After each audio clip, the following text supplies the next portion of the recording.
Maayong adlaw mga kapatid, way abasi para sa News 5 Bisaya. Gipahibalo ni Interior Secretary John Vic Remulla nga gibalik sa Philippine National Police ang 500 million pesos sa 1.3 billion pesos nga intelligence fund sa 2025 human mahibaw-an nga na-inkludar kini sa budget tungod sa gipasulod nga alokasyon ni former Ako Bicol Representative Zaldico. Sumala ni Remulla gi-turn over sa PNP ang maong kwarta ngadto sa Office of the President aron mapasiguro ang kinatibuk ang kinasangkaran sa operasyon ug malikayan ang posibleng pang-abuso sa pondo. Kipasabot niya nga ang maong insertion sa budget maoy nagikan kangko nga una nang gisgutan ni Agriculture Secretary Francisco Chu Laurel Jr. tungod sa paghangyo sa import allocations nga ipang-apod-apod sa tulo ka kumpanya. Sa maong pagdungog sa Senado gipresenta sab ni Remulla ang gipanukalang 2026 budget sa Department of the Interior and Local Government ug sa tanang kalabutan niining mga ahensya.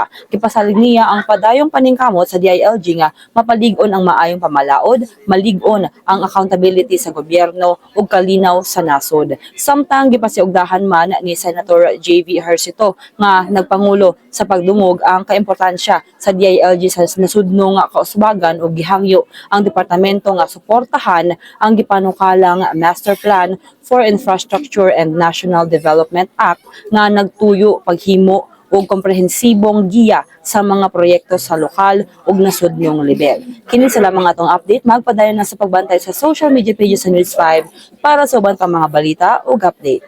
Amping tangtanan.